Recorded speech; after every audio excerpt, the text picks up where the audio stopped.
வணக்க மக்களே, சற்று முன் வெளியான செய்தி ஒன்று வெளியாகியுள்ளது. திமுகவுடன் கூட்டணியா? ஓபிஎஸ் சொன்ன பதில். ஸ்டாலினுடனான இரண்டாவது சந்திப்பால் பரபரப்பாம். வாங்க வீடியோவை முழுமையாக காண்கலாம். அதாவது தேசிய ஜனநாயக கூட்டணியிலிருந்து தான் விலகிய நிலையில் தற்போது முதலமைச்சர் மு.க. ஸ்டாலின் அவருக்கு வீட்டிற்கு ஓ பன்னீர்செல்வம் அவர்கள் வருகை தந்திருப்பது தமிழக அரசியல் வரலாற்றிலே பெரும் பரபரப்பையும் ஏற்படுத்தி வருகிறதா. அதாவது அதிமுகவின் உரிமை மீட்பு குழு ஒருங்கிணைப்பாளரான ஓ பன்னீர்செல்வம் அவர்கள் கடந்த 2024 மக்களவைத் தேர்தலில் பாஜக தலைமையிலான தேசிய ஜனநாயக கூட்டணியில் தேனி தொகுதியில் போட்டியிட்டு தோல்வியடைந்தாராம். அப்போது அதிமுக பாஜகவுடன் கூட்டணி இல்லை.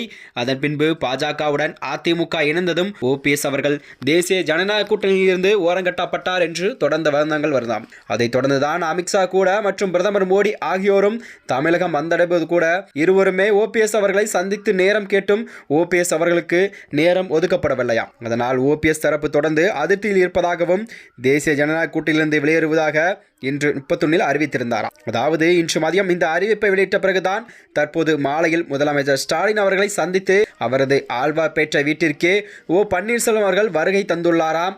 குறிப்பாக சொல்ல போனார், அவர் காரில் வருகை தந்ததும் துணை முதலமைச்சர் உதயநிதி அவர்கள் ஸ்டாலின் வாசலுக்கு வந்தே பூங்கொத்து கொடுத்து அவரை வரவேற்றாராம்.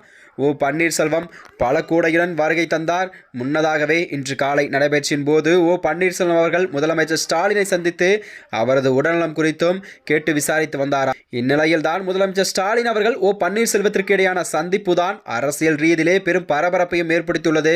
அதாவது சுமார் 40 நிமிடங்கள் சந்திப்புக்கு பிறகு ஓ பன்னீர்செல்வம் அவர்கள் செய்தியாளர்களை சந்தித்த நிலையில் முதலமைச்சர் ஸ்டாலின் அவர்கள் உடல்நிலை குறித்து விசாரிக்கவே நான் வந்தேன். மேலும் முன்னாள் முதலமைச்சர் கருணாநிதியின் மூத்த மகன் மு.க. முத்து மறைவுக்கும் ஆறுதல் தெரிவிக்கும் வகையில் தான் முதலமைச்சரை சந்தித்து நலம் விசாரித்தேன். முதலமைச்சர் ஸ்டாலின் அவர்களுடான சந்திப்பில் நான் அரசியல் எதுவும் பேசவில்லை என்று மக்கள் மத்தியில் பேசப்பட்டாராம். அது மட்டுமன்றி தொடர்ந்து திமுக கூட்டணியை வைத்துக் கொள்வீர்களா என்ற கேள்விக்கு அரசியலில் நிரந்தர எதிரியும் யாரும் இல்லை, நிரந்தர நண்பரும் இல்லை என்றார்.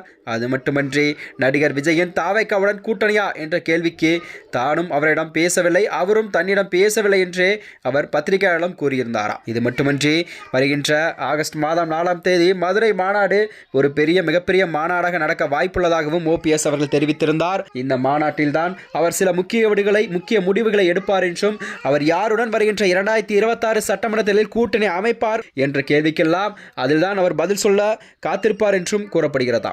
மேலும் இது போன்ற வீடியோக்களை தெரிந்து கொள்ள நமது சேனலை மறக்காமல் சப்ஸ்கிரைப் செய்து கொள்ளும். நன்றி, வணக்கம்.